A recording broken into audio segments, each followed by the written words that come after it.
तो गाइस मैं हूं अंकित और आप देख रहे हैं रेसलिंग फैंस नेटवर्क। सबसे पहले बात शुरू करते हैं वाइपर रैंडी ऑर्टन से। तो आज का दिन कितना स्पेशल है भाई, रैंडी ऑर्टन फाइनली कंफर्म हो चुके हैं सर्वाइवर सीरीज वॉर गेम्स के लिए। पूरा इंटरनेट इसी के बारे में बात कर रहा है। रेसलिंग वर्ल्ड के अंदर हो चुका है हंगामा सिर्फ एक अनाउंसमेंट से। मैंने देखा WWE का ट्वीट कि रैंडी ऑर्टन की जो अनाउंसमेंट करी कोडी रोड्स ने, उस पर लगभग 40,000 के करीब लाइक्स हैं। एंड अभी तो रैंडी ऑर्टन आए भी नहीं है, उनका एंट्रेंस हिट भी नहीं हुआ है, इवन रैंडी ऑर्टन का नाम भी नहीं लिया है कोडी रोड्स ने, इतने पे ही 40,000 लाइक्स है। तो भाई इमेजिन करो जब वॉर गेम्स मैच के अंदर रैंडी ऑर्टन लेंगे अपनी एंट्री तो क्या बवाल मचने वाला है, क्या पॉप जनरेट होगा। पूरा इंटरनेट कनेक्टिव रैंडी ऑर्टन के अराउंड जो है रिवॉल्व कर रहा है। एंड अभी हम लोग बात करते हैं कि क्या रैंडी ऑर्टन अपने रिटर्न के बाद जे उसो के साथ कुछ अलग ही बिहेवियर करने वाले हैं। क्या जे उसो को वही हील रैंडी ऑर्टन का रैथ झेलना पड़ेगा। अगर आपने नोटिस नहीं करा तो मैं आपको बता दूं, वैसे तो आप सब ने ही मुझे बताया है, लेकिन जिनको नहीं पता मैं उन सबको बता दूं कि मैंने कमेंट सेक्शन अपना चेक करा एंड बहुत सारे लोग इस चीज़ को पॉइंट आउट कर रहे थे। जे उसो के ऊपर स्पेशली जो है कैमरा जूम करा गया जब कोडी रोड्स ने अनाउंस करा रैंडी ऑर्टन के बारे में एक एपेक्स प्रेडेटर बोल के। जे उसो शॉक्ड थे, बोल रहे थे भाई ये क्या हो गया, ऐसा उनके चेहरे से पता चल रहा था। तो पहले जिनको नहीं पता मैं आपको बता दूं कि आखिर जे उसो ने इस तरीके से रिएक्ट क्यों करा। जब आखिरी बार रैंडी ऑर्टन WWE के अंदर देखने को मिले थे अभी से 18 महीने पहले, उस टाइम ब्लड लाइन ने रैंडी ऑर्टन को दी थी एक ब्रूटल बीटिंग जिसमें ब्लड लाइन की तरफ से जे उसो भी शामिल थे। अब यहाँ पे रैंडी ऑर्टन उसके बाद से ही बेचारे चले गए। उसके बाद उन्होंने सर्जरी कराई अपनी बैक इंजरी रिकवर करने के लिए, रिहैब में थे रैंडी ऑर्टन। एंड फाइनली अब 18 महीने बाद रैंडी ऑर्टन एक WWE रिंग के अंदर स्टेप करने वाले हैं सर्वाइवर सीरीज वॉर गेम्स में। अब ये चीज़ बहुत अच्छे से मालूम है जे उसो को कि the Viper never forgets. Randy Orton को वैसे भी स्नेक कहा जाता है, कभी भी वो पलट के डस सकते हैं आपको, एंड स्पेशली जब वो आपके टीम मेंबर हो तो। एंड ऐसा नहीं है कि हमने कभी देखा ही नहीं है कि रैंडी ऑर्टन अपने टीम मेंबर पर अटैक करें। मल्टीपल टाइम्स हमने देखा है, चाहे रोयल रंबल हो जाए, चाहे एक सिंपल टैग टीम मैच हो जाए, रैंडी ऑर्टन कब पलट के आप पे हमला कर दे किसी को नहीं पता। जे उसो की चीज़ बहुत अच्छे से मालूम है। एंड जे उसो के लिए थोड़ी भाई मुश्किल परिस्थिति है करेंटली। देखो तो सामने वाली टीम में तो चलो वहाँ पे ड्रू मैकिंटायर तो दुश्मन बने हैं, वो तो वैसे भी ऑपोजिशन में, उन्हें भी बदला लेना है जे उसो से कि भाई ब्लड लाइन एंड इसने जो है मुझे कॉस्ट करी अपॉर्चुनिटी। एंड रैंडी ऑर्टन को भी जो है सेम बदला लेना होगा कि इसकी वजह से मैं 18 महीने बाहर रहा। तो ओवरऑल जे उसो के लिए काल आ चुका है सामने एंड जे उसो इस चीज़ को जो है फील कर सकते हैं। तो प्रोबेबली हो सकता है कि मैच खत्म होने के बाद रैंडी ऑर्टन अपना हील अवतार दिखाएं जे उसो को। जरूरी नहीं है कि वो परमानेंट हील बन जाए, ये भी हो सकता है, लेकिन जरूरी नहीं है। हो सकता है सिर्फ जे उसो के लिए उन्हें हील बनना पड़े एंड वो RKO हिट करे आउट ऑफ नोवेयर अपने खुद के टीम मेंबर जे उसो को। करेंटली बेबी फेस टीम में Cody Rhodes, Seth Rollins, J Uso, Sami Zayn and Randy Orton है। एंड जे उसो के लिए बहुत बुरी खबर है ये, टू बी ऑनेस्ट। फिलहाल के हिसाब से ये कुछ माना जा रहा है कि रैंडी ऑर्टन बनाने वाले हैं जे उसो को निशाना। एंड ये हमने मंडे नाइट रॉ में इसका टीजर देख भी लिया। आगे बढ़ते हैं गाइस, बात करते हैं अगली स्टोरी के बारे में जो कि Drew McIntyre and Damian priest को लेके।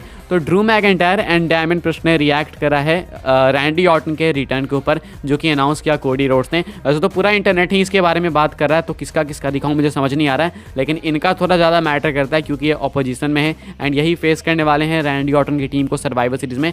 तो इनका रिएक्शन देखना थोड़ा सा ज़्यादा जरूरी है हमारे लिए।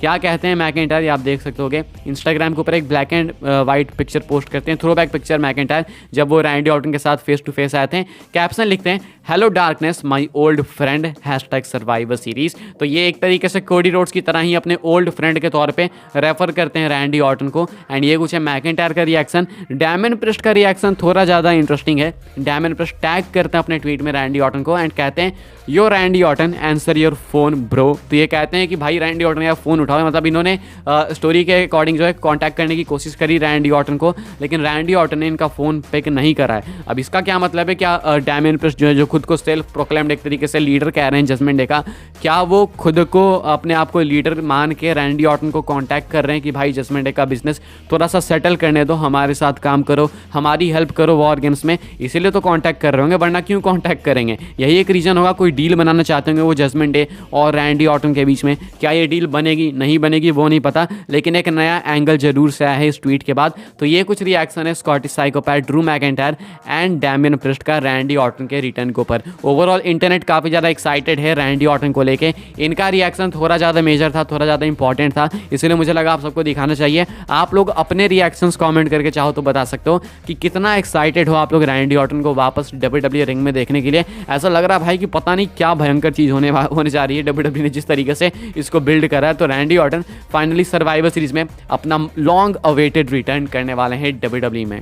आगे बढ़ते हैं गैस, बात करते हैं एमजेएफ के बारे में। तो गैस आप सबको बहुत अच्छे से मालूम होगा कि एमजेएफ हमेशा ये बात आगे बढ़ते हैं गैस, बात करते हैं एमजेएफ यानी कि मैक्सवेल जेकब फ्रेडमैन के बारे में। तो आप सबको ये चीज़ बहुत अच्छे से मालूम होगी कि एमजेएफ बहुत टाइम पहले से कह रहे हैं कि वो डब्ल्यूडब्ल्यूई में आना चाहते हैं। एईडब्ल्यू के अंदर लाइव उन्होंने टेलीविजन पे ये बातें कह रखी है जब वो हील थे। अभी जो है एमजेएफ बेबी फेस बन चुके हैं, एईडब्ल्यू के अंदर चैंपियन भी हैं। एंड एमजेएफ के साथ एक चीज़ बहुत अच्छी करी थी एईडब्ल्यू ने, उनका हील कैरेक्टर बुक करके, लेकिन अब उस पर भी टोनी खान ने एईडब्ल्यू ने खुद से पानी फेर दिया है। जो एक बेस्ट चीज़ थी एईडब्ल्यू के लिए, एईडब्ल्यू के बारे में, एमजेएफ जो हील एमजेएफ थे जो कि इनसाइड और आउटसाइड द रिंग दोनों एक टॉप हील थे, उन्हें भी एईडब्ल्यू ने एक तरीके से कचरा कर दिया बेबी फेस बना के, क्योंकि MJF as a baby face suit नहीं कर रहे हैं, उन्हें हील के तौर पे ही लोग देखना चाहते हैं। एंड अब वो बेबी फेस हो चुके हैं, एईडब्ल्यू के बारे में अच्छी बातें करते हैं। रिसेंटली अपडेट निकल के सामने आई है, बताया जा रहा है कि डब्ल्यूडब्ल्यूई के कुछ जो टॉप हायर अप्स हैं उनका मानना है कि एमजेएफ डब्ल्यूडब्ल्यूई में नहीं आ रहा है। उनका मानना है कि सीक्रेटली उसने एईडब्ल्यू के साथ डील साइन कर ली है,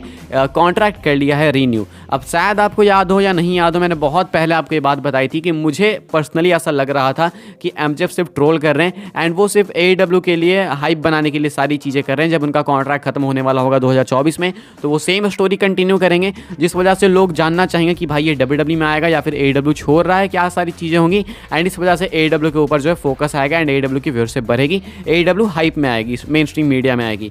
तो ऐसे में जो है एमजेएफ की शायद ये टेक्निक थी, लेकिन अब अगर ये अपडेट निकल के सामने आ रही है कि एमजेएफ ऑलरेडी रीसाइन कर चुके हैं एईडब्ल्यू के साथ सीक्रेटली, तो देन शायद ये फंडा काम नहीं आने वाला है एईडब्ल्यू टोनी खान और एमजेएफ का। मेरे अकॉर्डिंग वो सही में डब्ल्यूडब्ल्यूई में नहीं आने वाले, एंड अगर एक मल्टी ईयर डील साइन करेंगे तो देन 2027 तक वो पैक हो जाएंगे एईडब्ल्यू के साथ।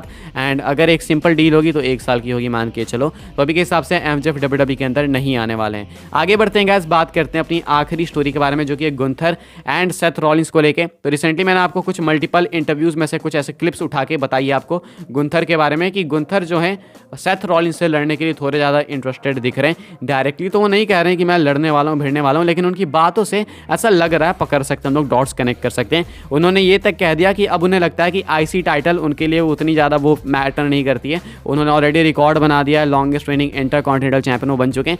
तो अब अगर वो टाइटल ड्रॉप भी कर दे तो उनका इसमें कोई लॉस नहीं है, अब वो आगे भी बढ़ सकते हैं। रेसलमेनिया मेन इवेंट करने की भी उन्होंने बात करी, वो कहते हैं कि एक्चुअली रॉलिंस डिजर्व करता है इस चीज़ को। एंड हमने ये भी देखा है कि एलिमिनेशन चेंबर में वो पार्टिसिपेट नहीं करने वाले, ये भी चीज़ इन्होंने खुद से ही कंफर्म की। एंड अगर वो आईसी चैंपियन होकर एलिमिनेशन चेंबर में कंपीट नहीं करेंगे तो ये बहुत बेकार चीज़ होगी। तो ऐसे में माना जा रहा है कि वो उससे पहले ही टाइटल ड्रॉप कर देंगे। अब अगर गुंथर टाइटल ड्रॉप करने की बात कर रहे हैं एंड अगर लग भी रहा है कि वो टाइटल ड्रॉप कर देंगे एलिमिनेशन चेंबर से पहले, दैट मीन्स कि रोड टू रेसलमेनिया उनके लिए बिल्कुल वाइड ओपन होगा कि वो वर्ल्ड चैंपियनशिप के लिए जाएं, प्रोबेबली रॉलिंस की टाइटल के लिए जाएं। तो बताया जा रहा है कि रॉलिंस और गुंथर की स्टोरी अब धीरे धीरे लोड हो रही है प्रोबेबली रेसलमेनिया के लिए। क्या आप लोग रेसलमेनिया में देखना चाहोगे? कमेंट करके बताना जरूर से। वीडियो को लाइक करना, शेयर करना, सब्सक्राइब करना चैनल को, ताकि आने वाले टाइम में आपको ऐसी डब्ल्यूडब्ल्यूई न्यूज़ रूमर अपडेट्स मिलते रहे। फॉलो कर सकते हैं आप लोग मुझे इंस्टाग्राम एंड ट्विटर पे, एंड व्हाट्सएप चैनल भी ज्वाइन कर सकते हैं, लिंक है डिस्क्रिप्शन में।